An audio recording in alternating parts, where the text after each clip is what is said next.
Bom dia a todos e todas, sejam bem-vindos e bem-vindas ao canal Pensar Direitos Humanos e Enredos Digitais. Nós estamos hoje aqui para fazermos o lançamento do livro do professor Domenico Carolei, Non-Governmental Organizations and the Law, Self-Regulation and Accountability. O evento ele vai ser em inglês, com tradução em seguida, e passamos, então, a usar o inglês como a língua principal do evento, uma vez que o nosso convidado, autor do livro, é italiano, mas publicou o livro em inglês.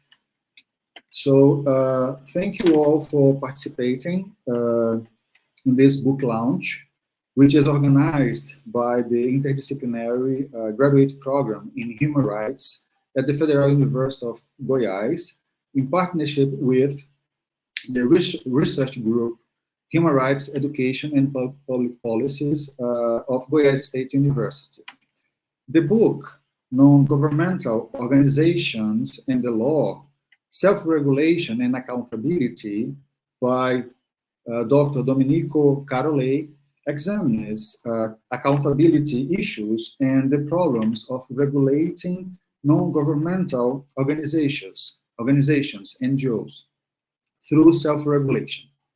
It focuses on methods of self-regulation for NGOs in response to prominent scandals that revealed problems with their accountability, notably the Mafia Capitale scandal in Italy and the Oxfam GB scandal in Haiti.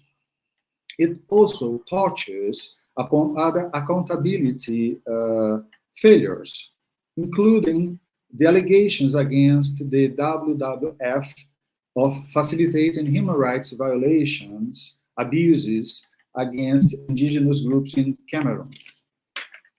To present the book, we have invited the author himself, Dr. Domenico Carolei, who is a lecturer of public international law and public law at the University of Stirling. Dr. Domenico Carolei is a colleague and a good friend of mine. We both did our PhDs at the University of Aberdeen, and we have since then kept in touch. So I'm really pleased that he is here with us today. To debate with the author, we have invited Dr. João da Cruz Gonçalves Neto, professor at the Faculty of Law, as well as associate professor in the Interdisciplinar program, graduate program in Human Rights, both at the Federal University of Goiás. Dr. João da Cruz Gonçalves Neto is also a colleague and a good friend of mine.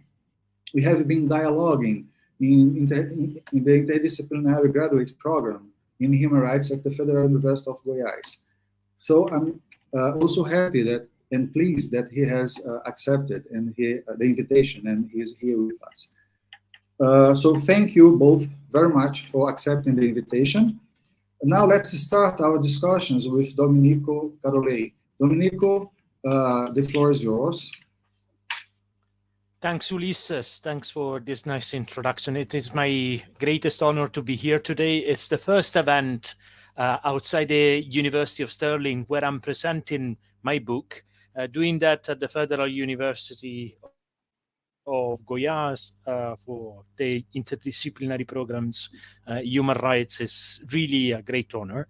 Thanks for the invitation, and I'd like to thank also Professor João da Cruz for acting as a respondent. Today I'm presenting a chapter of my book, specifically chapter 4. The book was published by Routledge in May this year, and it's largely based on my PhD research that I conducted at the University of Aberdeen in Scotland, where I shared nice experiences and moments with Ulysses as well, as he mentioned. Finished in 2019, but the book also covers broader themes and further analysis that I've carried out in the past 2 years. And broadly speaking, it provides an examination of the accountability issues and the problems of regulating NGOs, think about Oxfam, Amnesty International, through self-regulation. What is it? Self-regulation, it's voluntary norms defined by NGOs for NGOs at the sectoral level to deal with their accountability. The book focuses on a number of case studies, which Ulysses has already mentioned.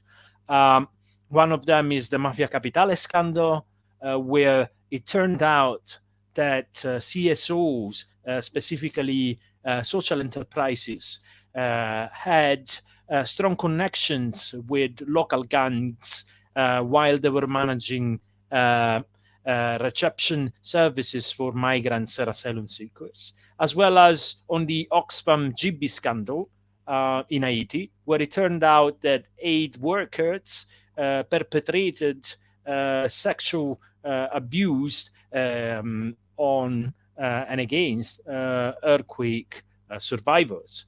And more broadly, it also touched upon other accountability failures, including the allegations made against the WWF of facilitating human rights abuses of indigenous groups in Cameroon.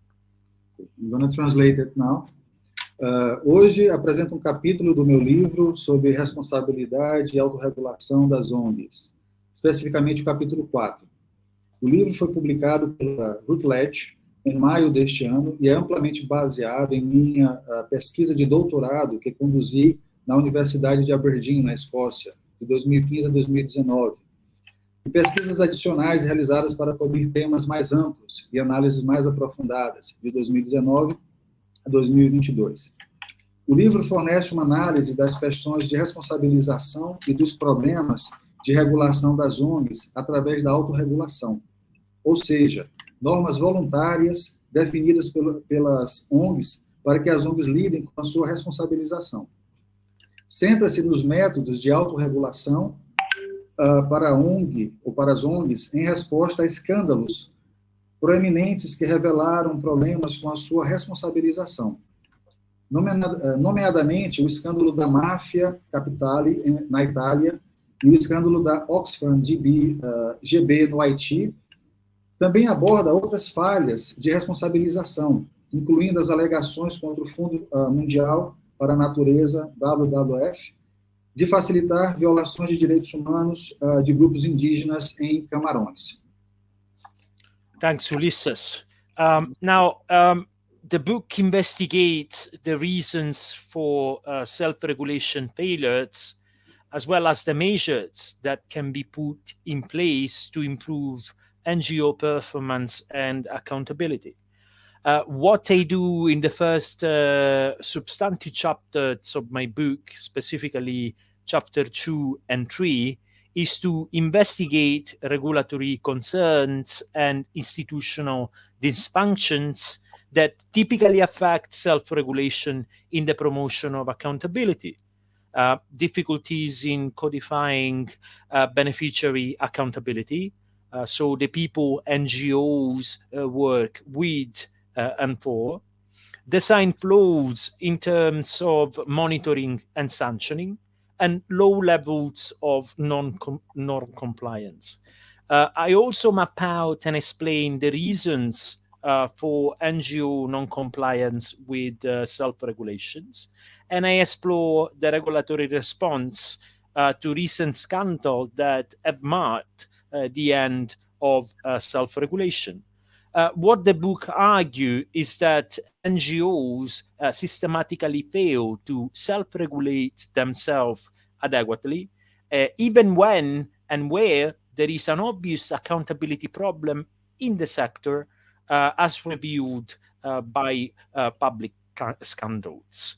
The core argument of the book is that self-regulation is not a panacea for issues relating to NGOs' accountability. Rather, it advocates for and it shows how self-regulation should be reformed. Simultaneously, it claims that self-regulation should be complemented with, rather than being replaced by, new and emerging accountability routes. Em particular, o livro investiga as razões das falhas de autorregulação e as medidas que podem ser postas em prática para melhorar o desempenho e a responsabilização das ONGs. O que faço nos capítulos 2 e 3 do livro é investigar preocupações regulatórias e disfunções institucionais que normalmente afetam a autorregulação na promoção da responsabilização. Dificuldades em codificar a responsabilização dos beneficiários, com quem as ONGs trabalham e para quem, falhas na concepção em termos de monitorização e sanção e baixos níveis de conformidade com as normas. Também mapeio e explico as razões do não cumprimento da autorregulação pelas ONGs. Exploro se a resposta regulamentar aos escândalos recentes marcou o fim da autorregulação. O que o livro argumenta é que as ONGs falham sistematicamente na autorregulação adequada, mesmo que haja um problema óbvio de responsabilização no setor, conforme revelado pelos escândalos públicos. O argumento central do livro é que a autorregulação não é uma panaceia.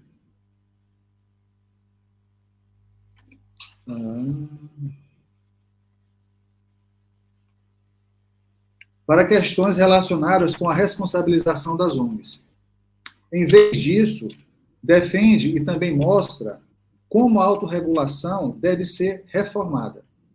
Simultaneamente, afirma que a autorregulação deve ser complementada e não simplesmente substituída por novas e emergentes vias de responsabilização.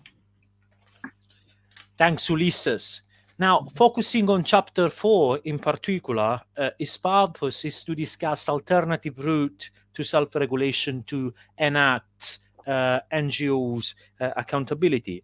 The first one is the establishment of an international ombudsman for the NGO sector. The second one consists in applying the business and human rights framework meant for multinational corporations to NGOs. And the third one consists in exercising extraterritorial jurisdiction for criminal and tort liability. The assumption that motivated this investigation aimed at identifying new and emerging accountability routes is that there was a growing and overlapping consensus among scholars and policymakers that the NGO sector should move beyond self-regulation in light of the accountability failure and that have emerged in the aftermath of the Oxfam scandal. Chapter 3 concludes that NGOs failed to self-regulate themselves correctly. And in the aftermath of the scandal in Haiti by Oxfam, the UK House of Commons International Development Committee launched an inquiry into sexual exploitation and abuse of the NGO sector, which concluded, among other things, that the sector should move beyond self-regulation because it failed essentially to promote NGOs' accountability. Centrando-nos no capítulo 4, em particular, o seu objetivo é discutir 3 vias alternativas para a autorregulação para criar ONGs. Primeiro, a criação de provedores internacionais para o setor das ONGs. Segundo, aplicar o quadro empresarial e de direitos humanos destinado às empresas multinacionais, às ONGs.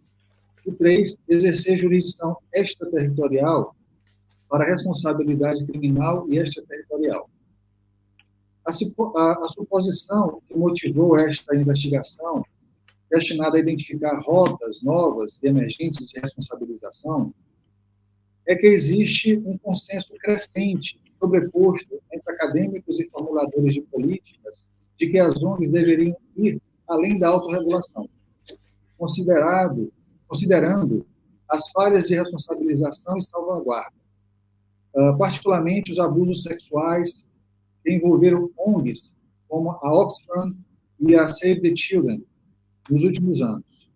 O capítulo 3 conclui que as ONGs não conseguem autorregular-se de forma eficaz, mesmo quando são forçadas a discutir medidas de responsabilização como resultado de suas falhas notórias.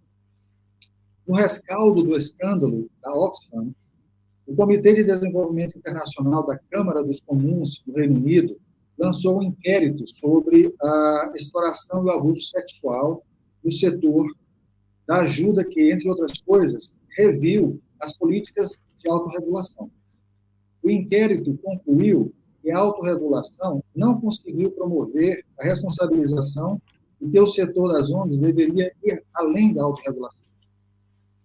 Thanks, Ulysses. Now, what we need to know is that regulating NGO is very difficult. At the domestic level, more state regulation to promote NGO accountability is rarely a viable route because of the risk of restrictive actions by governments that wish to silence NGOs for purely political reasons. Restrictions on NGOs and civil society are on the rise worldwide. Example include shutting down, for example, foreign-funded NGOs in Hungary.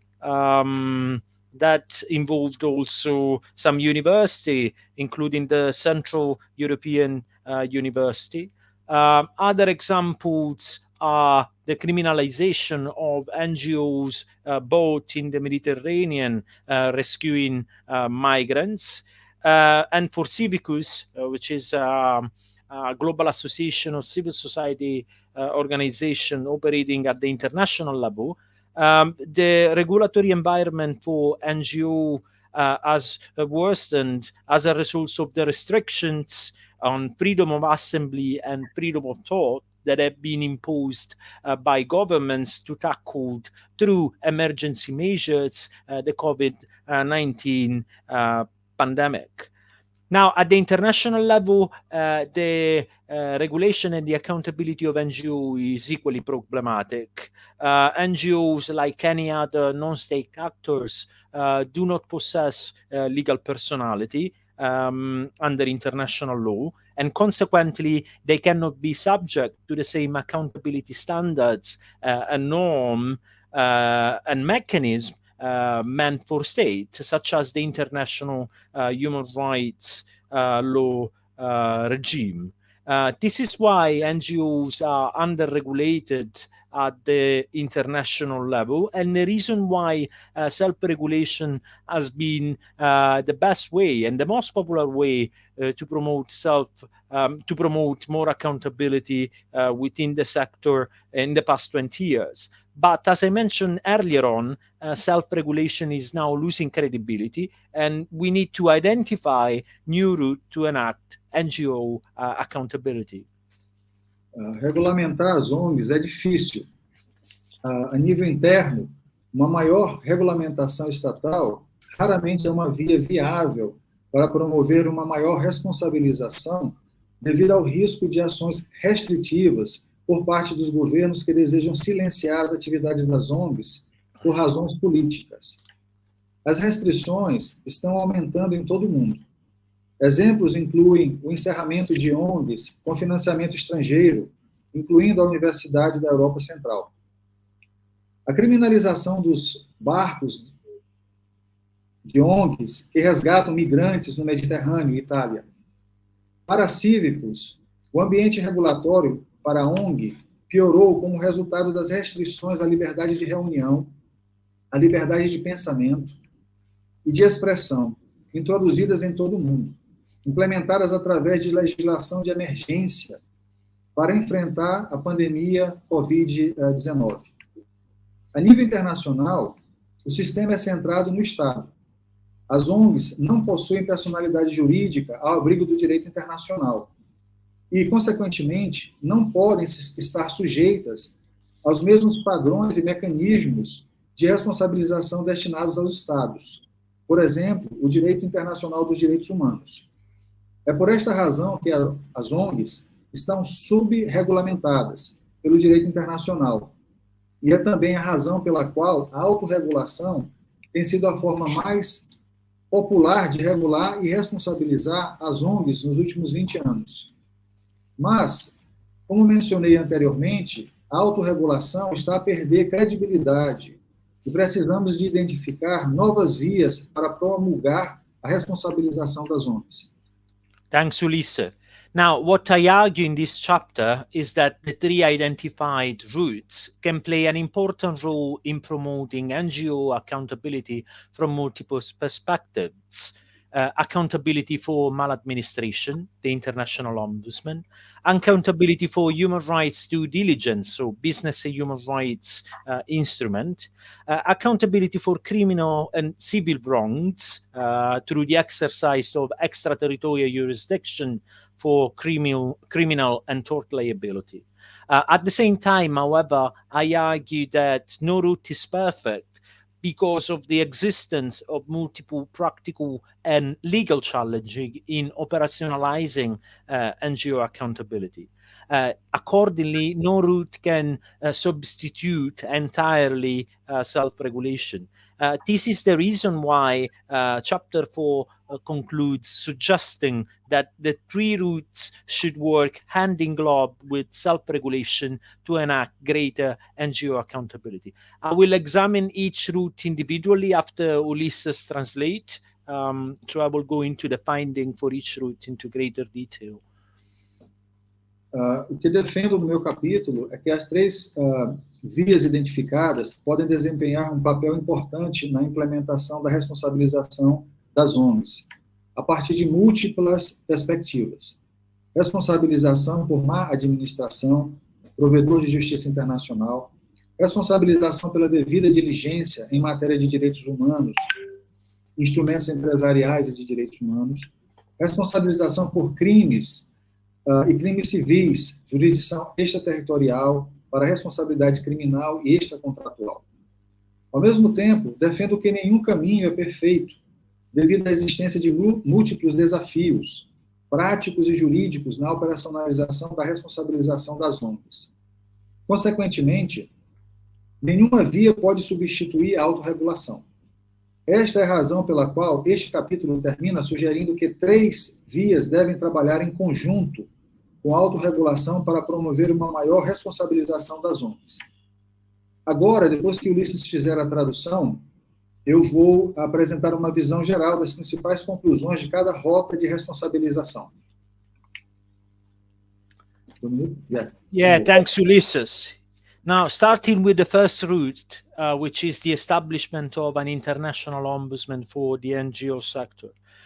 This option was considered unfeasible as an unfeasible avenue to promote NGO accountability in the 90s. But now the idea of an ombudsman is back on the spotlight with a brand new proposal tabled by the Dutch government in 2018. Now, the Ombudsman can certainly fill an important accountability and regulatory gap at the international level in global government, but there are some gray areas related to the establishment of this body, some of which are identified by the proposal itself. Logistic challenges, for example, who is going to pay to support the creation of this body? Donors, the UN, NGOs themselves, but also legal challenges. What would be the jurisdiction, the remit of this ombudsman? And how do we create this new body? Through an international treaty, or shall we opt for a UN agency? I also argue that the Dutch proposal misinterprets the authority of the Ombudsman because it puts too much emphasis on and frames this body as a replacement of a criminal judge because of the strong emphasis on sexual abuse and sexual exploitation. This is not what the Ombudsman are usually there for. Ombudsman schemes also complement and do not replace the rule of criminal courts. A primeira via é a criação de ouvidor internacional, ouvidoria internacional para o setor das ONGs. Considerada como um caminho inviável para promulgar a responsabilização das ONGs nos anos 90, a ideia de um ouvidor ou uma ouvidoria está de volta aos holofotes com uma nova proposta apresentada pelo governo holandês em 2018. Um ouvidor ou uma ouvidoria pode certamente preencher uma importante lacuna regulamentar e de responsabilização na governação global. Mas existem algumas zonas cinzentas relacionadas com a criação deste órgão, algumas das quais foram identificadas pela própria proposta. Desafios logísticos, por exemplo. Quem vai pagar para apoiar a criação deste órgão? Doadores, a ONU, as próprias ONGs. E também desafios jurídicos. Qual é a jurisdição da ouvidoria de justiça? E como criamos este novo órgão? Através de um tratado internacional ou de uma agência da ONU? Defendo também que a proposta holandesa também interpreta mal a autoridade da ouvidoria de justiça, porque enquadra este órgão como um substituto dos tribunais penais para lidar com abusos sexuais perpetrados no setor das ONGs. Não é para isso que existe a ouvidoria de justiça. Os programas de ouvidoria complementam e não substituem o papel dos tribunais penais. Thanks, Ulysses. The second route consists of applying the business and human rights framework designed for corporations to NGOs, looking at the three major initiatives on the field. The first one is the UN Global Compact. The second one is the OECD guidelines for multinational enterprises. And the third one is the UN guiding principles on business and human rights. Now, there is a growing number of NGOs that have signed the UN Global Compact, coupled with an emerging case law that indicates that the OECD guidelines for multinational enterprises apply to NGOs, although they are formally non-profit organizations, so they are not businesses. Over the past years, there have been several complaints under the guidelines filed against NGOs. The most famous one is that of Survival International against the WWF. Survival International has accused the WWF of facilitating abuses of indigenous groups in Cameroon. Now, while one could argue that business and human rights instruments can promote a one-size-fits-all approach to accountability for both profit and non-profit entities, throughout my book, I show that business and human rights instruments apply certainly to some kind of NGO, especially those that operate transnationally, so across jurisdictions, and conduct business activities. Thank you, Ulysses. Thank you, Domenico. A segunda via consiste em aplicar o quadro internacional de negócios e direitos humanos, destinado às empresas multinacionais, às ONGs, que analisam três grandes iniciativas neste domínio. Primeiro, o Pacto Global da ONU. Segundo, as diretrizes da OCDE para empresas multinacionais. E terceiro, os princípios orientadores da ONU sobre empresas e direitos humanos. Há um número crescente de ONGs que assinaram o Pacto Global da ONU. juntamente com uma jurisprudência emergente que indica que as diretrizes da OCDE se aplicam às ONGs, embora as ONGs sejam formalmente entidades sem fins lucrativos. Ao longo dos últimos anos, houve várias queixas ao abrigo das diretrizes da OCDE apresentadas contra ONGs, incluindo uma contra a WWF, para facilitar a violação, ou por ter facilitado a violação dos direitos humanos de grupos indígenas em Camarões.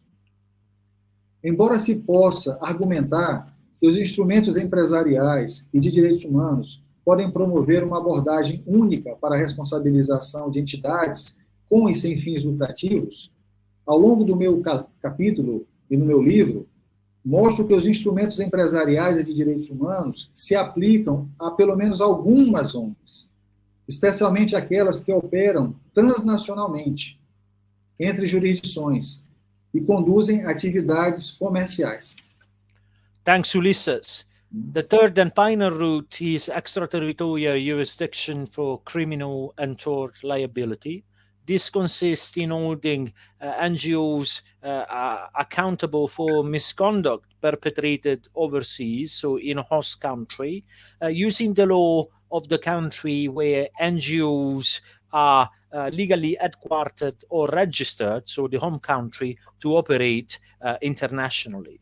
Now, there is currently growing attention of extraterritorial jurisdictions as a means to deal with sexual abuse and exploitation perpetrated by NGO staff overseas, so criminal law, and injuries for NGO staff operating in hostile environments abroad, so tort law.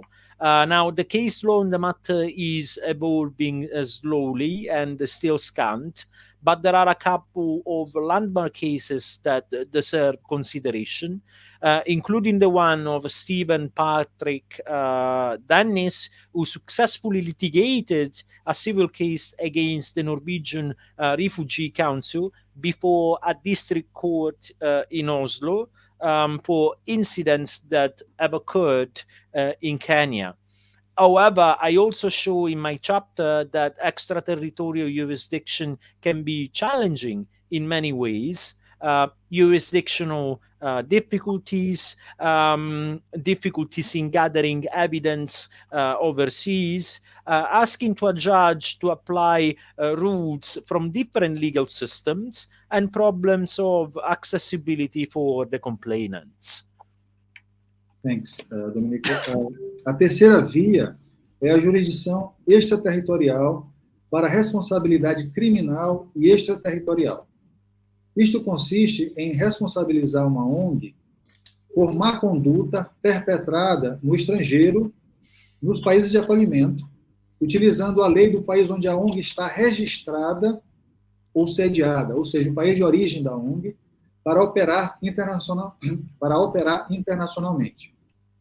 Existe atualmente uma atenção crescente sobre a jurisdição extraterritorial como forma de lidar com o abuso e a exploração sexual perpetrados por funcionários de ONGs no estrangeiro, direito penal, e com lesões sofridas por funcionários de ONGs que operam em ambientes hostis, lei de responsabilidade civil.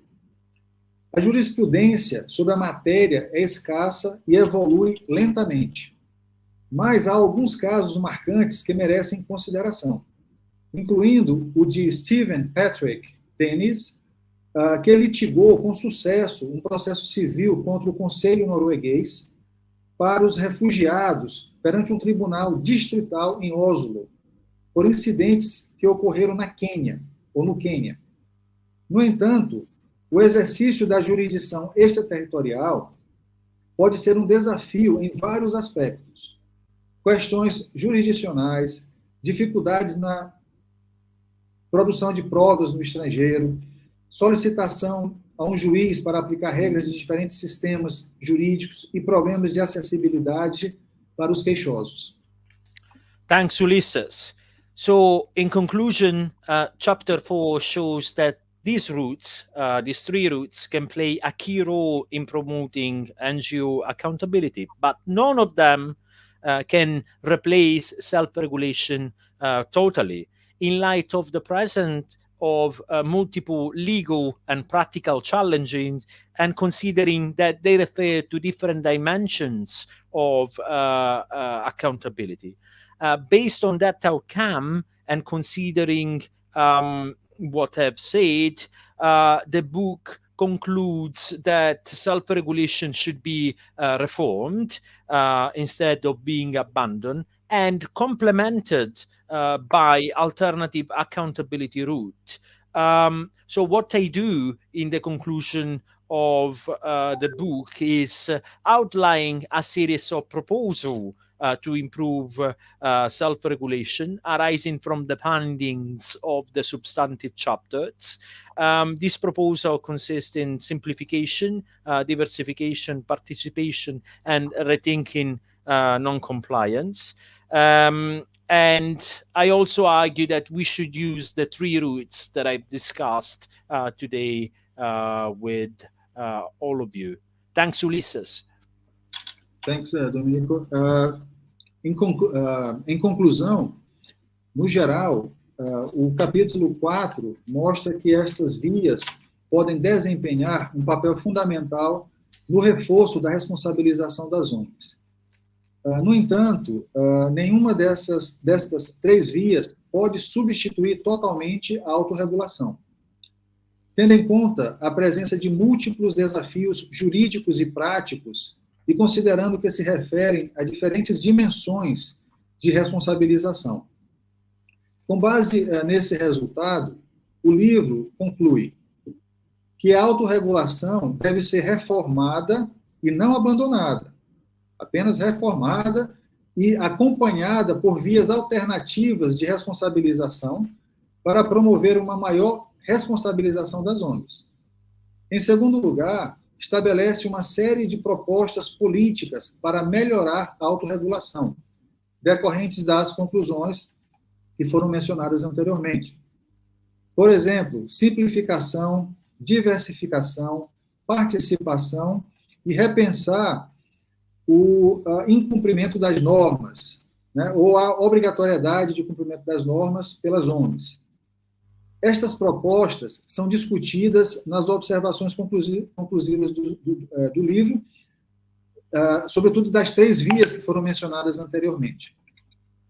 Thanks, Ulysses. Thanks for your help with that. And thanks for your patience, everyone.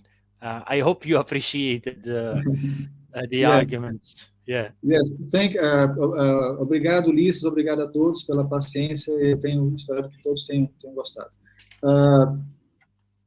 Thank you, Domenico, for your presentation. I'm going to pass the floor now to Professor João da Cruz Gonçalves Neto to debate on what you have just said.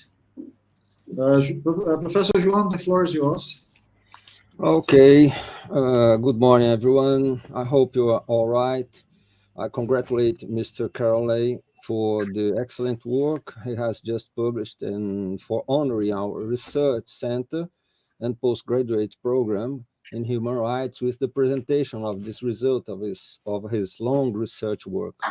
I greet and thank Professor Ulysses, a colleague and dear friend, for the invitation to be on this very special occasion. And I would like to thank Professor Magno Medeiros for making it possible to broadcast the launch of Mr. Carolei's work on the canal Pensar Direitos Humanos. To all those present and the future audience of the channel, I wish you a fruitful event. I apologize in advance for the quality of my English reading. And I'm sincerely sorry. Well, I warn that in this text I use the abbreviations ONG, Non-Governmental Organization, and CSO, Civil Society Organization, as synonyms.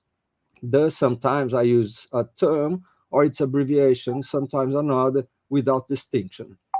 In Brazil, the latter term is legally more used. Would you like to translate, Ulysses? Perhaps we should go to to the content itself. I'm gonna simplify what you just said, like geral. O professor João agradeceu a todos e todas, né, fez os agradecimentos de praxe, sobretudo ao professor Magno, que fez possível a organização através do canal Direitos Humanos, Pensar Direitos Humanos, e alertou que ele vai utilizar algumas abreviações que são comuns no direito brasileiro. João, você vai fazer aquele roteiro, né? Sim. Agora eu não fugi do script, Ulisses. So we start. In our civil code, there is no legal figure specific to the non-governmental organization, which is framed as an association or foundation. Association is defined as a union of people who organize themselves for non-economic purpose. The foundation, on the other hand, is formed with the constitutions of assets with the purpose of serving the public interest. The law 13,019 of 2014, the regulatory framework for civil society organization, seeks to establish the legal framework for partnerships between public authorities and civil society organizations.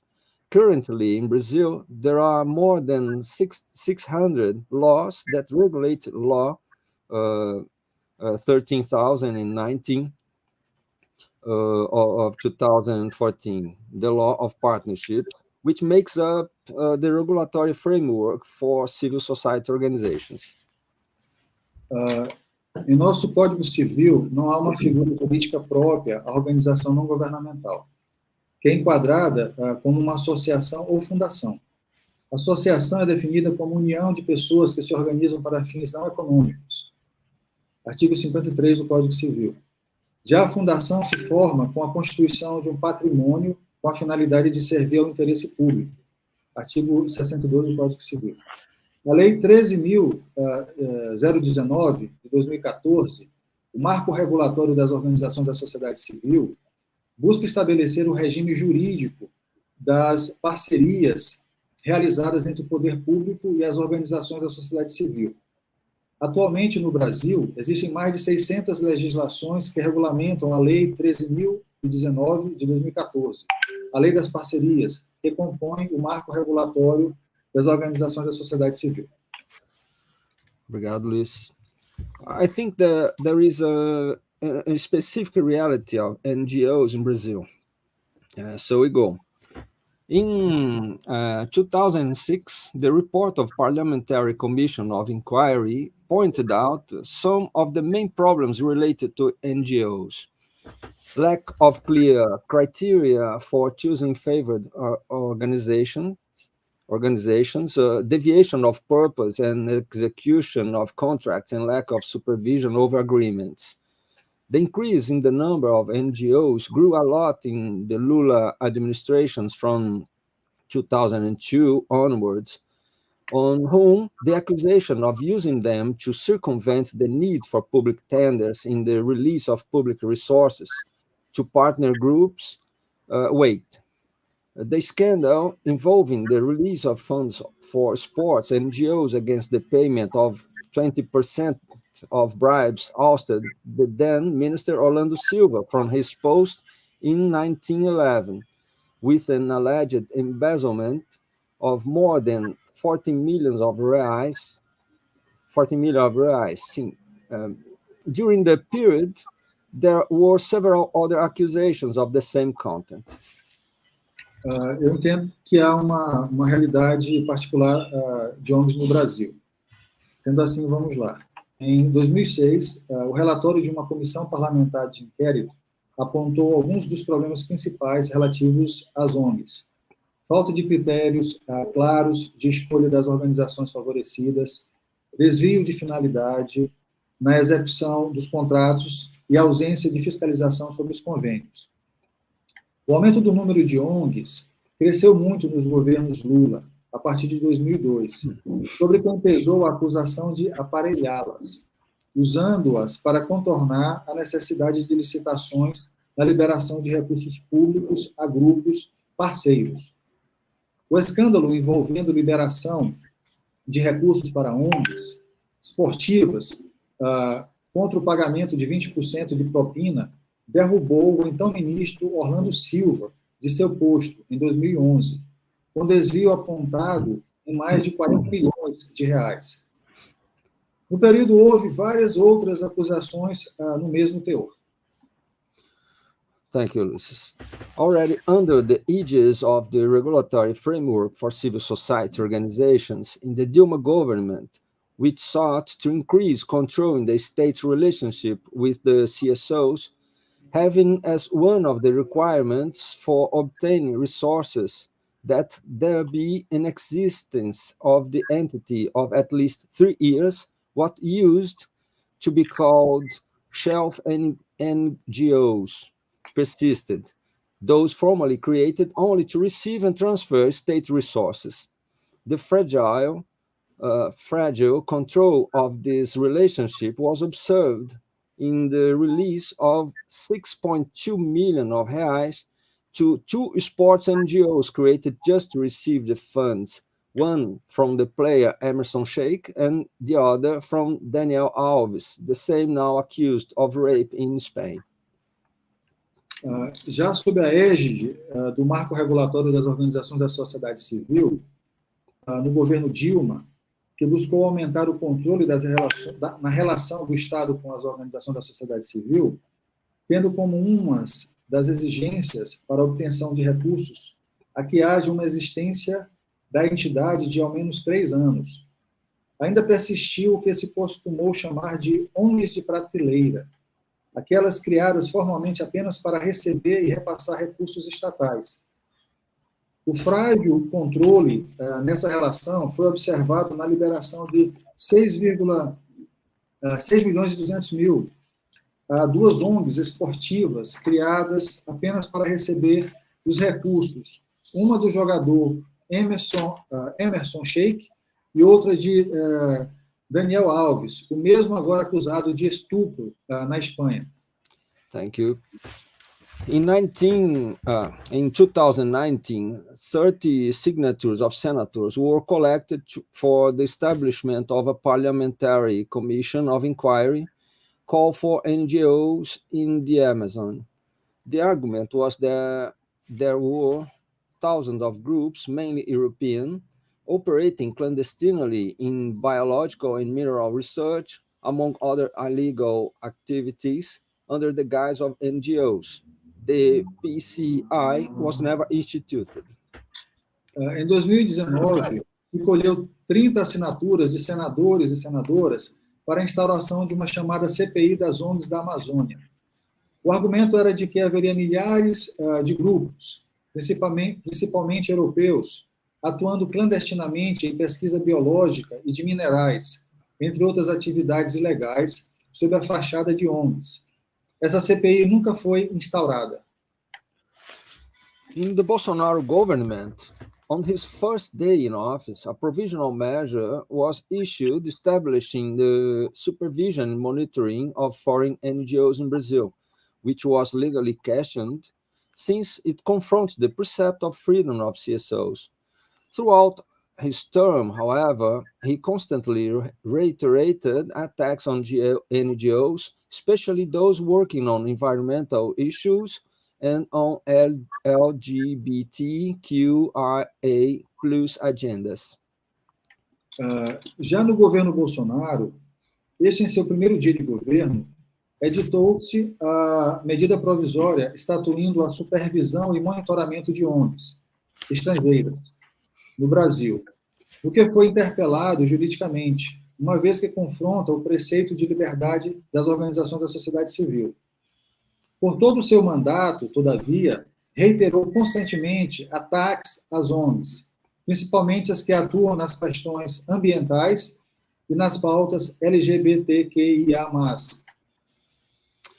This government, which has always accused and generally attacked the image of NGOs in Brazil, invested heavily in the so-called therapeutic communities, generally religious institutions, to deal with the problematic use of drugs, adopting methods without proven effectiveness, such as mandatory abstinence for patients and undergoing treatment.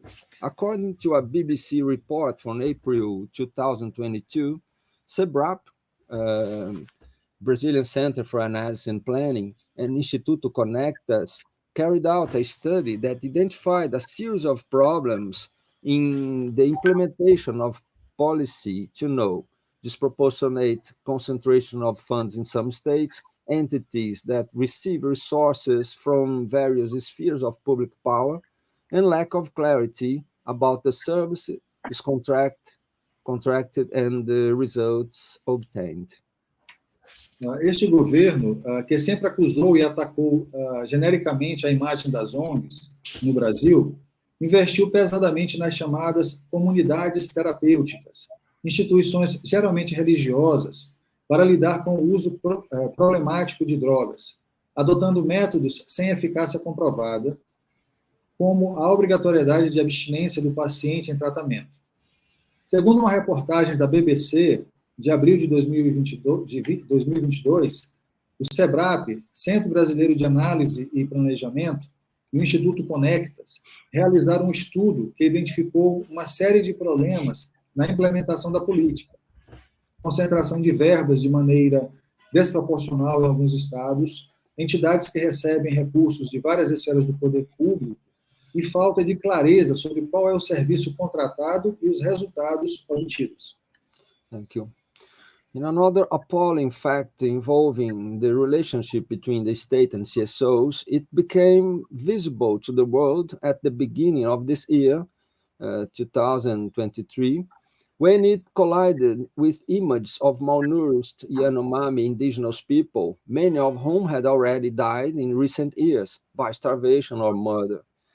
This event was called genocide, as there was not only negligence, but the collusion of the Bolsonaro government as responsible for the catastrophe by not preventing prospectors and land grabbers from taking over the territory and contaminating its lands and waters, as with the weakening and dismantling of the organ's state of surveillance and control. The picture became more serious when it was discovered that the government transferred for the NGO Missão Kaiowá, whose motto is "at the service of the Indian for the glory of God," the amount of 872 million of reais out of the astronomical amount of 6.13 billion of reais that was allocated to the Indigenous Health Protection and Recovery Program, 88% of which was used and spent on renting aircraft for illegal miners and land grabbers in the region, with no real benefit to the indigenous people. Em outro fato estarrecedor, envolvendo a relação entre o Estado e a Organização da Sociedade Civil, tornou-se visível ao mundo no início deste ano, de 2023. Não apenas o Brasil, mas ao mundo. Quando se chocou com imagens de indígenas Yanomami subnutridos, muitos já mortos nos últimos anos, por fome ou assassinato. Este acontecimento foi chamado de genocídio, pois houve não apenas a negligência, mas a conveniência do governo Bolsonaro como responsável pela catástrofe, ao não impedir que garimpeiros e grileiros tomassem o território e contaminassem suas terras e águas, como com o enfraquecimento e desmontagem dos órgãos estatais de vigilância e controle. O quadro ficou mais grave quando se descobriu que o governo repassou à ONG Missão Kaiowá, cujo lema é "a serviço do índio para a glória de Deus", o montante de 872 milhões de reais, do astronômico valor de 6 bilhões e 13 milhões de reais, que foi destinado ao Programa de Proteção e Recuperação da Saúde Indígena, sendo que 88% dele foi executado e gasto com aluguel de aeronaves de mineradoras ilegais e grileiros da região, sem benefício real aos indígenas. Despite all these repeated scandals involving irregular transfers of amounts to disreputable CSOs and denigrating the public image of the entire third sector, according to IPEA, Applied Economics Research Institute, in a survey carried out in 2016 of the 860,000 existing NGOs, only 7,000 received government funds. The IBGA data in 2016, considering only the CSOs that had some action in the year of the research, therefore being more realistic, reached the number of 237,000. In the study, which covered a period of 120 years, it was found that the average lifespan of a CSO in Brazil is about 17 years, with religious ones being more perennial, but from the year 2000 to now, every 2 new open CSOs, 1 is closed. A despeito de todos esses reiterados escândalos envolvendo repasses irregulares de valores a organizações da sociedade civil inidôneas e denegrindo a imagem pública de todo o terceiro setor, de acordo com o IPEA, em pesquisa realizada em 2016, das 860 mil ONGs existentes, 815 mil em 2018, apenas 7 mil receberam recursos governamentais. Os dados do IBGE, em 2016, considerando apenas as organizações da sociedade civil que tiveram alguma ação no ano da pesquisa, portanto, sendo mais realistas, chegou ao número de 237 mil. Neste estudo, que abrangeu um período de 120 anos, constatou-se que o tempo médio de vida de uma organização da sociedade civil no Brasil é de 17 anos, sendo as religiosas as mais perenes, mais de que do ano 2000 para cá, a cada 2 novas organizações da sociedade civil abertas, uma é encerrada. Scandals and allegations of corruption involving CSOs and all government spheres in Brazil could be endlessly reported here, which justifies much of the pejorative public perception of these institutions. As in other areas, the number of devices that seek to regulate the third sector have not been able to effectively mediate satisfactorily the institutional freedom proper to CSOs and the need to curb the distortions of their constitution and the impacts of their action. Os escândalos e denúncias de corrupção envolvendo a relação das organizações da sociedade civil, todas as esferas governamentais no Brasil, poderiam ser indefinidamente reportadas aqui, o que justifica muito da percepção pública pejorativa dessas instituições. Como ocorre em outras áreas, o número de dispositivos que buscam regular o terceiro setor não tem conseguido efetivamente mediar satisfatoriamente a liberdade institucional própria às organizações da sociedade civil e a necessidade de coibir os desvirtuamentos de sua constituição e os impactos de sua ação.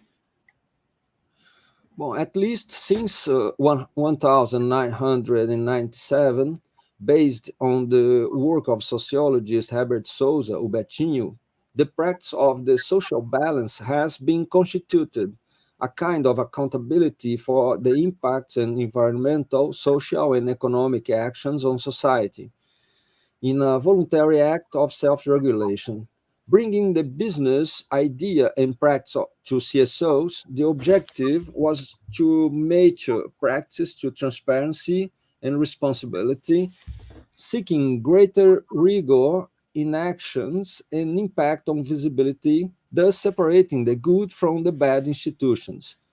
The most used social balance models today in the country are from IBASE, Brazilian Institute of Social and Economic Analysis, the GRI, Global Reporting Initiative, and the Ethos Institute, the latter based on the GRI guidelines and adapted to the current Brazilian scenario.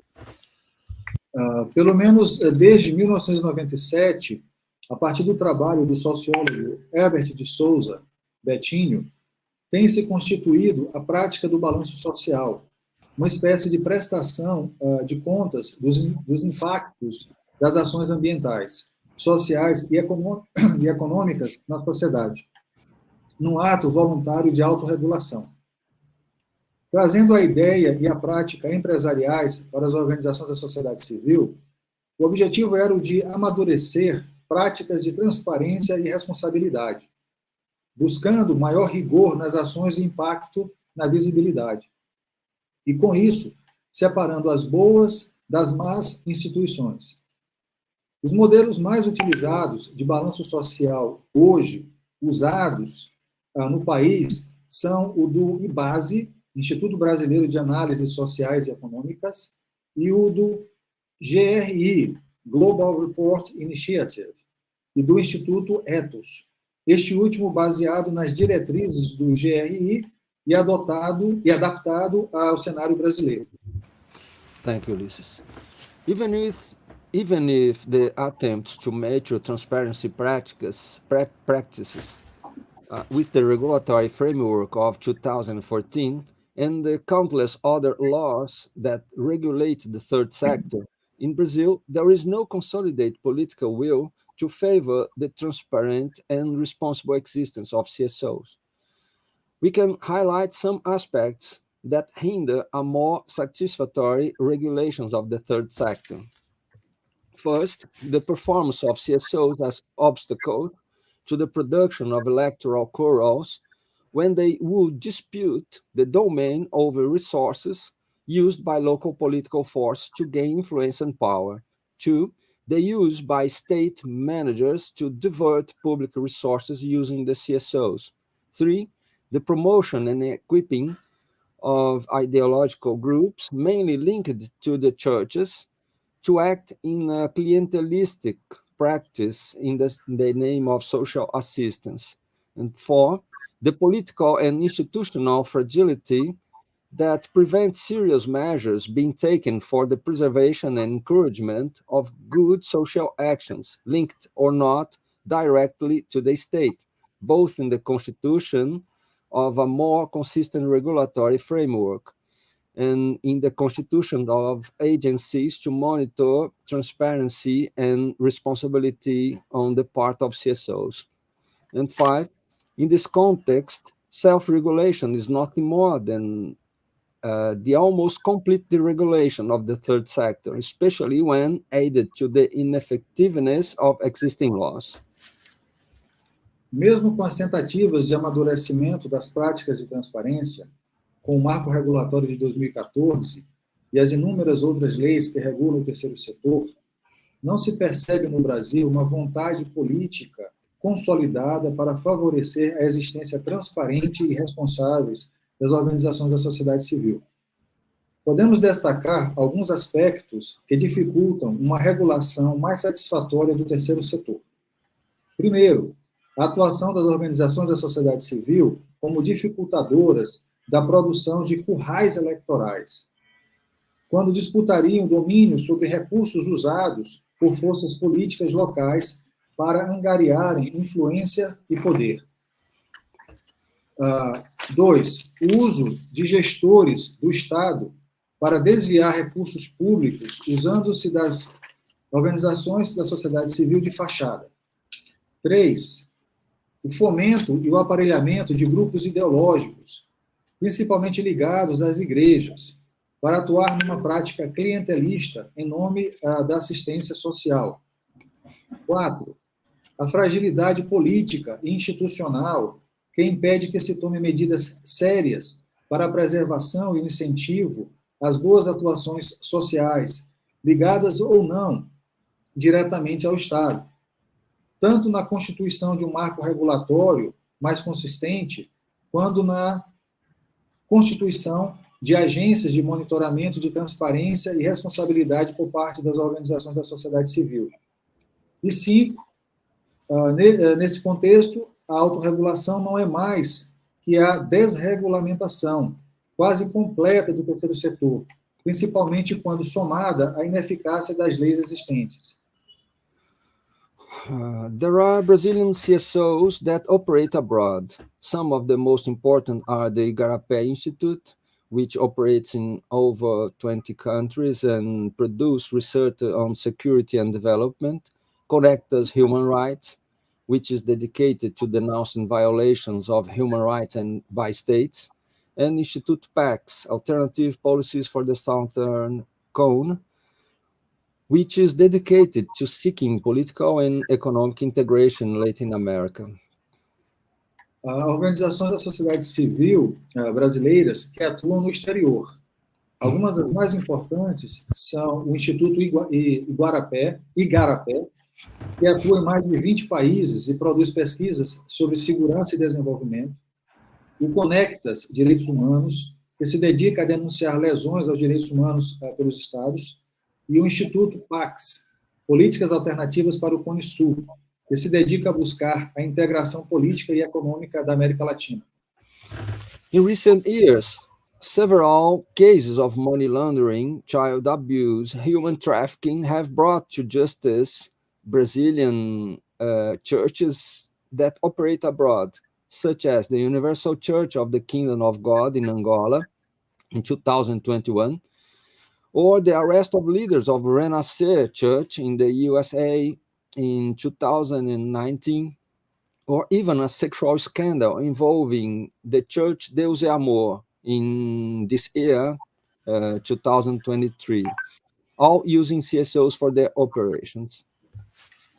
Nos últimos anos, vários casos de lavagem de dinheiro, abuso de menores, tráfico de pessoas têm levado à justiça igrejas brasileiras com atuação no exterior, como o da Igreja Universal do Reino de Deus em Angola, em 2021, ou da prisão de líderes da Igreja Renascer nos Estados Unidos em 2019, ou ainda escândalo sexual envolvendo a Igreja Deus é Amor nesse ano, e todas têm utilizado a organização da sociedade civil. In any case, a mechanism that allows distinguishing good initiatives and effective social actions, as well as facilitating and guaranteeing responsibility and transparency in the performance of CSOs, is an urgent need for the country, whether to ensure the important performance of social and humanitarian value, its image, performance, and reliability. De todo modo, o mecanismo que permita distinguir as boas iniciativas e atuações sociais efetivas, bem como facilite e garanta a responsabilidade e a transparência na atuação das organizações da sociedade civil, é uma necessidade premente no país, seja para assegurar a importante atuação de valor social e humanitário, a sua imagem, desempenho e confiabilidade.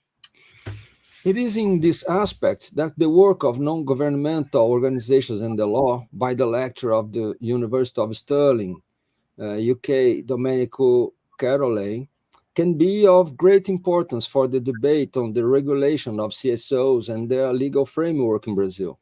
As a researcher of the activities of NGOs in his country, Italy, and in the United Kingdom, where he carried out his studies, in this work, the author of the book dedicates himself to proposing, after rigorous analysis, some legal guidelines for the transparency and accountability of NGOs, notably those who work abroad. É nesse aspecto que a obra Non-Governmental Organizations and the Law, do professor da Universidade de Stirling, no Reino Unido, Domenico Carolei, pode ser de muita importância para o debate sobre a regulação das organizações da sociedade civil e de seu arcabouço legal no Brasil.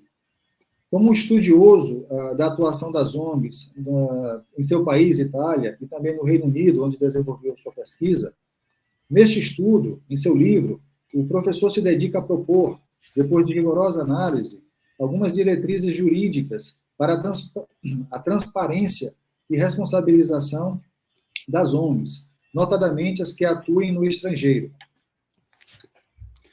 One of the central arguments and focus of this of his analysis is to demonstrate that the main regulatory instrument of the third sector in the world has been self-regulation, but the episodes of some scandals involving some of the most globally respected NGOs have demonstrated, such as the case of Worldwide Fund for Nature and Oxfam, that self-regulation, although essential and inevitable to good operational practice, is insufficient to hold them accountable for institutional dysfunctions and guarantee the strict links to conduct to their ends. Dos argumentos centrais e foco de sua análise é demonstrar que o principal instrumento regulatório do terceiro setor no mundo tem sido a autorregulação. Mas os episódios de alguns escândalos envolvendo algumas das ONGs mais respeitadas globalmente, como a WWF e a Oxfam, demonstraram, segundo o professor Domenico, que a autorregulação, embora essencial e inevitável às boas práticas administrativas, é insuficiente para responsabilizá-las pelas disfunções institucionais e também para garantir os estritos vínculos de conduta aos seus fins. If self-regulation has proved to be insufficient, given evidence of increasing misconduct in recent years, regulation by the state is also problematic, given the unscrupulous action around the world that wish to silence, prevent, or hinder the activities of CSOs in their territory. Se a autorregulação tem se mostrado insuficiente, dada as evidências de desvio de conduta crescente nos últimos anos, a regulação pelo Estado também é problemática, dada a atuação inescrupulosa de governos no mundo que desejam silenciar, impedir ou dificultar a atuação das organizações da sociedade civil em seu território. In addition, since the international system is based on nation-states, there is no institutional framework to establish rules for operating and protecting third sector entities, which means that deviations in performance or demands for accountability that do not adhere to its donors are not feasible, sometimes only relying on indirect mechanisms, such as the one exemplified by the complaint of the OECD made by Survival International against Worldwide Fund for Nature in 2016 for facilitating human rights abuses. Além disso, uma vez que o sistema internacional é baseado em Estados-nação, não há um arcabouço institucional para estabelecer regras de atuação e proteção às entidades do terceiro setor, o que faz com que desvios de atuação ou demanda por prestação de contas que não seja aos seus doadores não sejam tão viáveis. Algumas vezes se contando apenas com mecanismos indiretos, como a que exemplifica a denúncia na OCDE feita pela Survival International contra a WWF em 2016 por facilitar abusos aos direitos humanos. Thus, Mr. Carolei's book provides the reader with an in-depth examination of accountability issues, as well as the thorny problems of regulating CSOs through self-regulation. It does this by investigating the reasons for self-regulatory failures and measures that can be implemented to improve NGOs' performance and accountability. The objectives of the book are thus: 1, to investigate the regulatory concerns and institutional dysfunctions, and the commonly affect,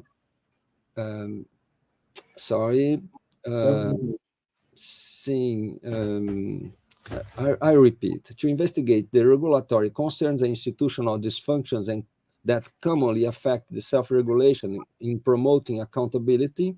2, map and explain the reasons for the NGO's non-compliance with self-regulation.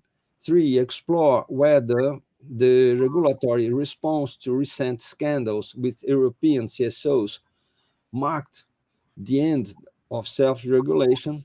And 4, identify new and emerging alternative avenues of accountability for CSO self-regulation at the international level. And finally, formulate policy proposals to reform self-regulation. Assim, o livro do professor Carolei provê o leitor de um exame aprofundado das questões de responsabilidade, assim como os espinhosos problemas de regular a organização da sociedade civil por meio da autorregulação. Ele faz isso investigando os motivos das falhas autorregulatórias e as medidas que podem ser implementadas para melhorar o desempenho e a responsabilidade das ONGs. Os objetivos do livro são, assim, investigar as preocupações regulatórias e disfunções institucionais que normalmente afetam a autorregulação na promoção da responsabilidade. Mapear e explicar os motivos da não conformidade da ONG com a autorregulação. Explorar se a resposta regulatória aos recentes escândalos ocorridos com as organizações da sociedade civil europeias marcou o fim da autorregulação. Identificar novos e emergentes caminhos alternativos de responsabilidade para a autorregulação das organizações da sociedade civil em nível internacional e, por fim, formular propostas de políticas para reformar a autorregulação. Ulysses, I'll pass by the next paragraph. Once Professor Carolei well explained his book. Okay. So, in this very written, clear, and methodologically rigorous work, Mr. Carolei set himself the difficult task of dealing with the legal and administrative regulation of CSOs.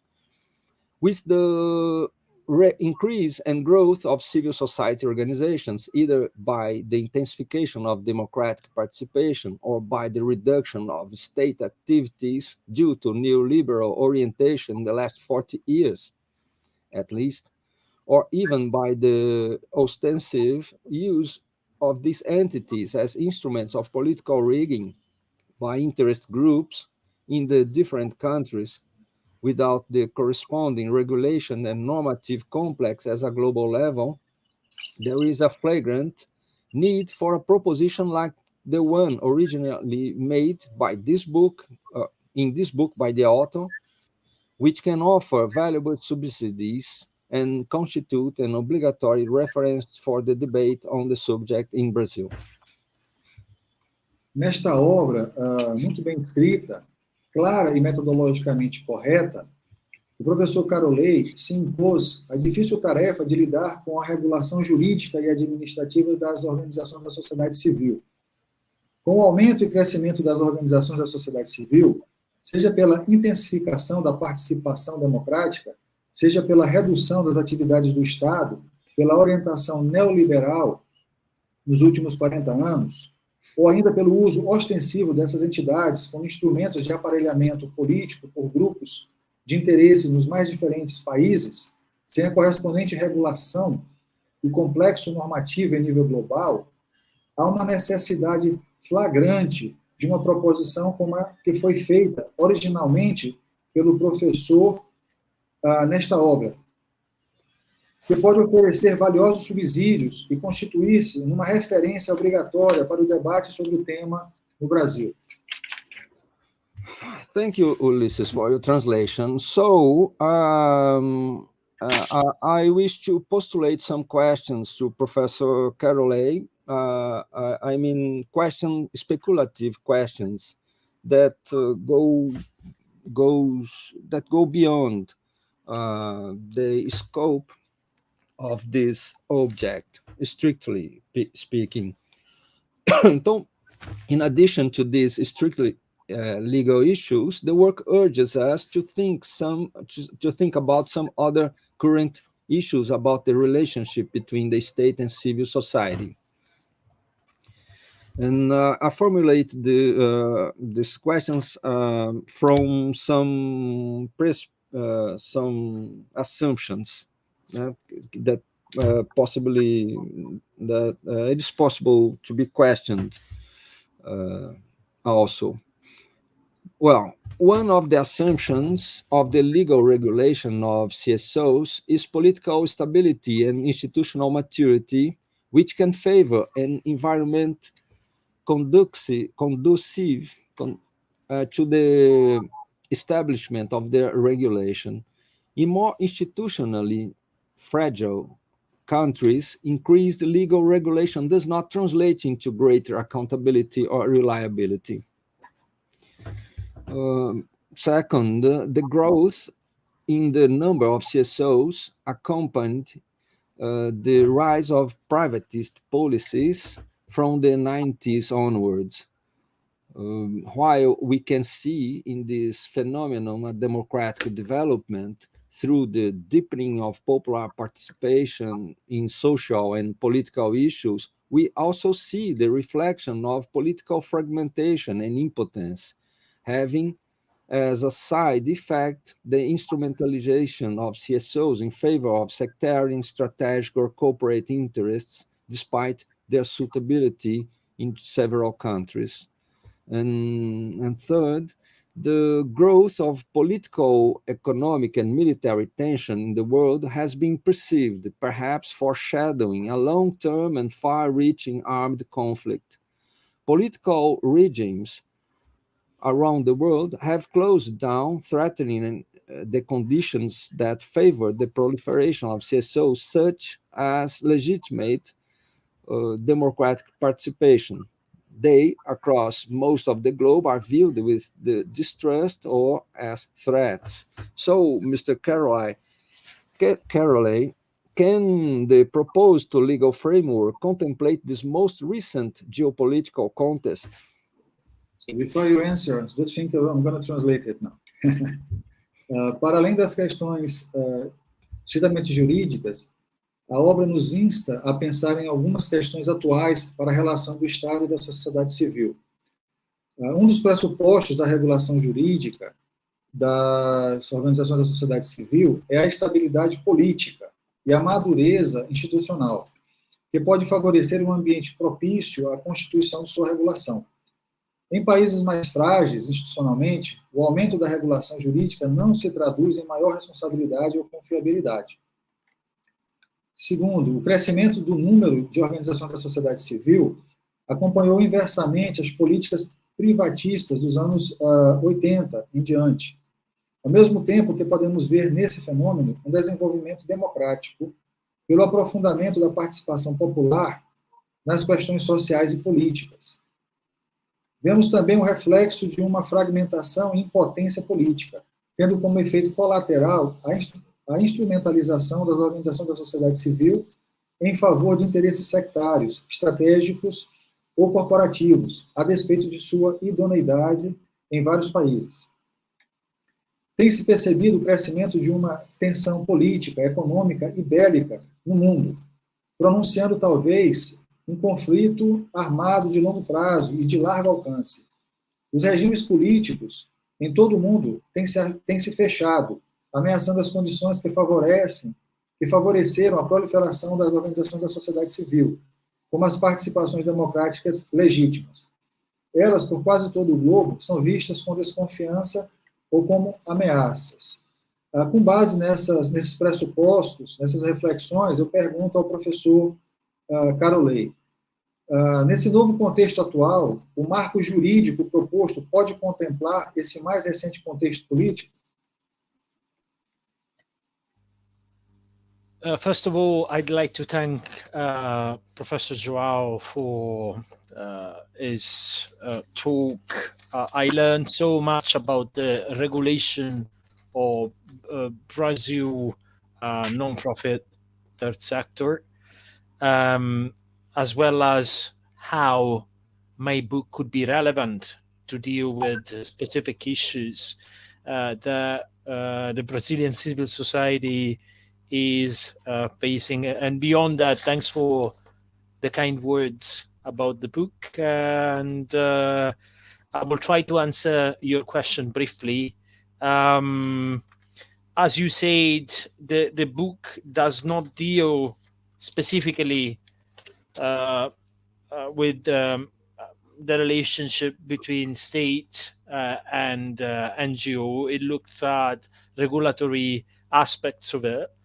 But I agree that the state is changing. It's changing in different ways, in different parts of the world. Politics is changing, and NGO and civil society more broadly are changing everywhere. Since the 90s, there have been huge developments.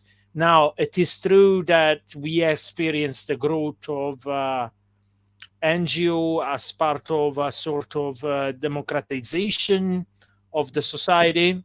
And simultaneously, what we experienced, as you said, was a sort of fragmentation of politics and political parties. That's true.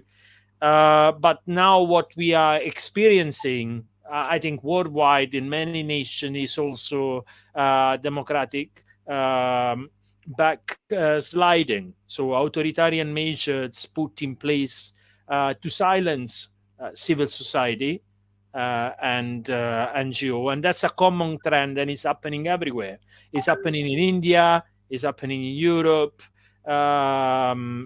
in different ways, in different countries, Hungary, Italy, and then attacking civil society and NGO or being some sort of long arm of politics. It's a political narrative that is used everywhere. It was used in Brazil, as you said, and it was also used in the UK while Jeremy Corbyn, for example, was the leader of the Labour Party, the Corbynization of the charity sector. And in Italy, making accusations of social enterprises, for example, being overtly too left. The other thing that I want to add is that it's international. It's not just at state levels that things are changing, but also at the international level, right? International law is showing us how insufficient it is. NGOs, some NGOs, especially the big ones like Oxfam and Amnesty International, are showing how powerful they are, and that there are some gaps in the regulation that needs to be filled. So we had to use an instrument defined for multinational corporations to hold NGO accountable. So these are developments now occurring, right? Showing us that it's the time to do something, right? To deal with NGO accountability. I'll stop here, Ulysses. Otherwise, yes, thank you. It's a very fascinating questions, but it allows us some sort of freedom, and that could. Yes, I'll do my best to translate them. Thank you, Professor. It's interesting. It's I prefer not to stop you because you're in a flow. So, but I oversimplified the answer. Yeah. Just... Okay. Eu agradecer, obrigado a todos, ao professor João pelas palavras carinhosas do livro. Em geral, ele concordou com os pressupostos levantados pelo João e, sobretudo, com a questão das mudanças que têm ocorrido em relação às organizações da sociedade civil. E trouxe como destaque, concordando com a linha levantada pelo professor João, a questão do autoritarismo, né, como onda mundial. Como ocorre, foi mencionado pelo professor João, há esse autoritarismo também contra ONGs no Brasil, mas isso é uma onda internacional que acontece na Índia, na Europa especificamente mencionou a Itália e a Hungria, né? Então, esses ataques contra as organizações da sociedade civil ou ONGs crescem, né? É uma tendência mundial, e são utilizados argumentos semelhantes, tanto no âmbito do Brasil, quanto no âmbito da Europa, da Índia, ou no âmbito mundial. Os argumentos são semelhantes, né, para trazer descrédito às organizações da sociedade civil. E, por fim, ele gostaria de adicionar que essas mudanças, elas também se encontram não apenas no nível do Estado, né, no caso das regulações estatais, mas também em nível internacional.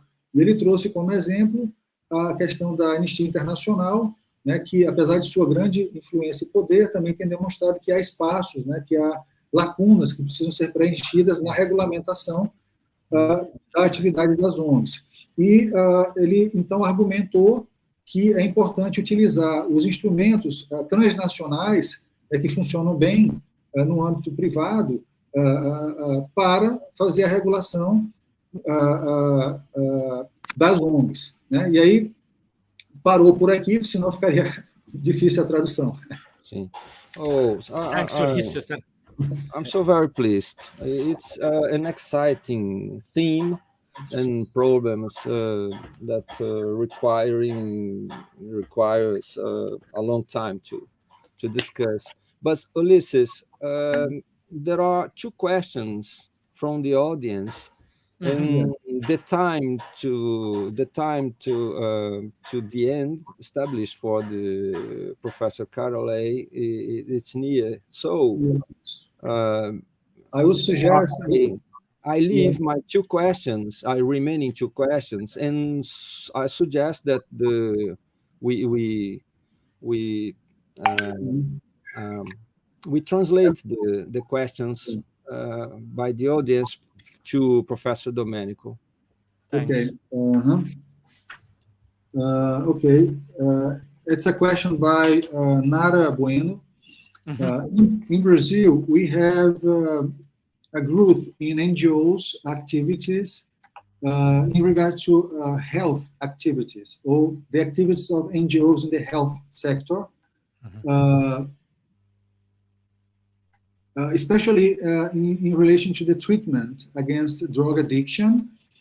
There has been a great deal of reports against the activities, and in regard also to the methods. They argue that they have been using unethical methods to deal with the issue of drug addiction, these NGOs.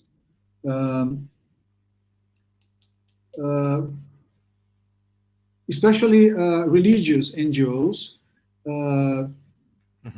because they have also applied religious treatments, not necessarily scientific ones, you know. So the question is how the increase of regulation or an ombudsman, an international ombudsman, could resolve this situation, in your opinion? Yeah, thanks, Nara. Thanks. That's a really interesting question. I'm learning so much about Brazilian civil society and the problems it is facing in relation to accountability. Now, one way, an informal way beyond regulation that you can deal with this sort of problem is naming and shaming these organizations. That's what typically NGOs do with businesses and government, and the same, you apply essentially the same standard to NGO. Anti-scientific methods make me think that this NGO is just an assumption. If they were treating through rehabilitation system or treatment people affected, people drug addicted, I guess they were employing medical personnel, right? I guess.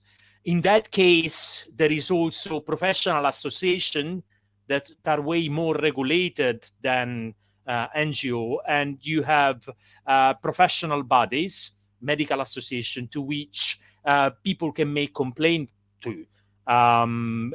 So it will be like the Association of Doctors. I don't know the exact configuration or name in Brazil, but even for nurses, it will be the same. It will be a case of medical negligence or medical malpractice. The International Ombudsman, the problem is that you're mentioning drug abuse or drug addiction, right? The International Ombudsman was taught to deal with sexual abuse. But if you look at the proposal, it can also deal with corruptions and money laundering. So what do we want this ombudsman to do? Is that a sort of superhero that needs to deal with everything? I think we got to be clear about the jurisdiction and the remit of the ombudsman.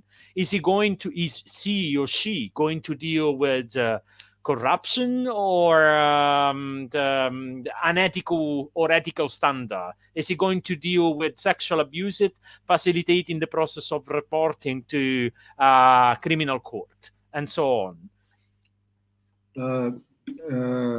Thank you. I'm going to over. Basicamente, sobre a questão da utilização de métodos e técnicas que não funcionem para o tratamento, a sugestão seria fazer denúncias nos órgãos de classe dos profissionais de saúde, enfim, o Conselho Regional de Medicina, Conselho Regional Nacional de Psicologia, enfim, todos aqueles órgãos que controlam as atividades relacionadas à saúde. E, sob a perspectiva internacional, uma ouvidoria internacional, ele faz a seguinte provocação, né? É importante delimitar os limites de atuação dessa ouvidoria, né? Por exemplo, combater corrupção, fazer outras discussões como atividades éticas ou antiéticas. Talvez fosse o caso de não termos tanta esperança no fato de que uma ouvidoria, né, poderia, de fato, resolver as questões, né? Porque talvez a função da ouvidoria seja receber e melhorar as práticas, mas não necessariamente resolver as questões estruturais que envolvem esse tipo de questão. So, given the time, I mean, we cannot keep on. It's a very interesting book. It's a very interesting subject, very important for our context in Brazil, as Professor João has mentioned. But I'm afraid we have to reach to the end. I'm going to give Domenico, if you like 1 minute or two, to say your final considerations before we go, and say thank you to everybody, and also to João. I mean, feel free. You don't have to. I mean, you have 1 or 2 minutes to say whatever you want about your book or whatever you feel it's important. I'd like to thank you all for the questions and the kind words you shared with me. And again, that was, apart from promoting my book, a learning opportunity for me. I was taking so much note about sport and religious associations in Brazil, and I can one of the problem I have is a language barrier. I wish I could speak Portuguese so I could even read more about it, and I will probably reach you at some point.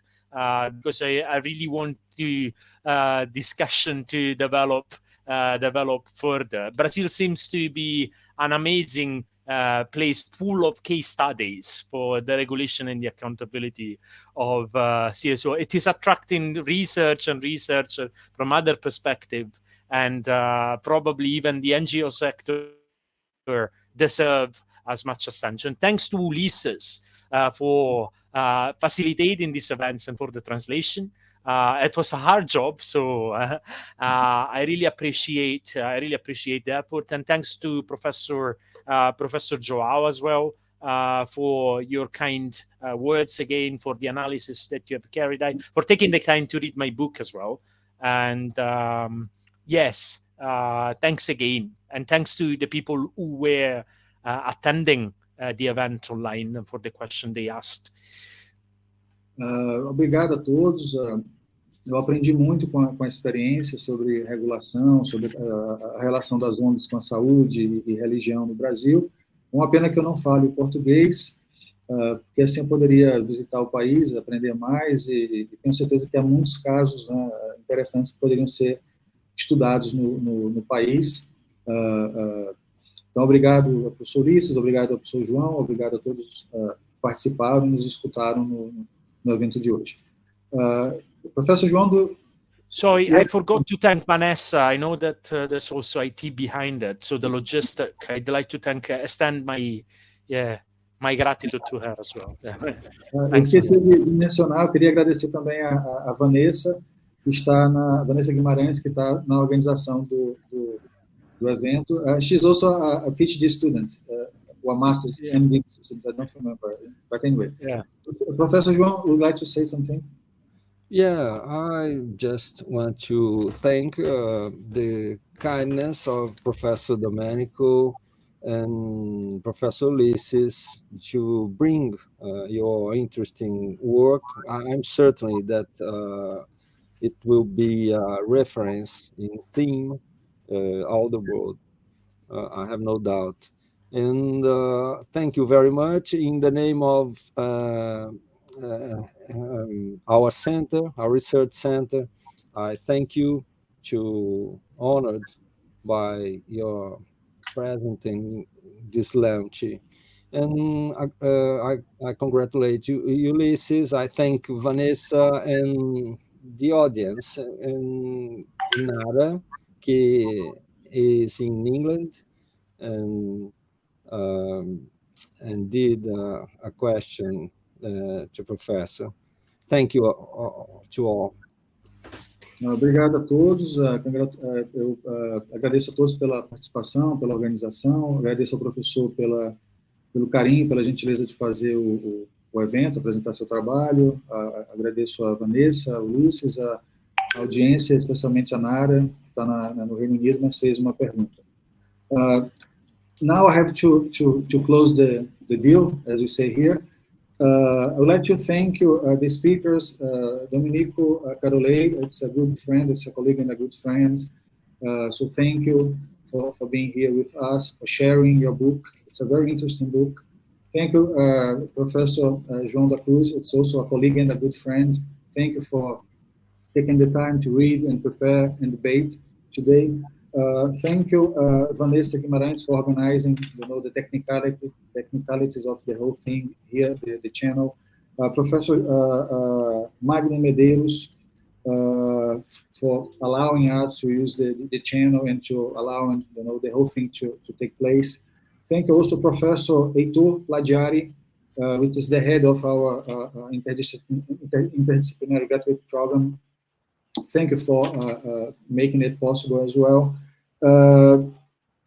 Thank you to the Interdisciplinary Graduate Program in Human Rights at the Federal University of Goiás and the Research Group Education, Public Policies, and Human Rights at Goiás State University. And thank you all everyone who has participated in the debate today. Stay safe, stay strong, keep fighting for human rights. Thank you all for being here today. Bye.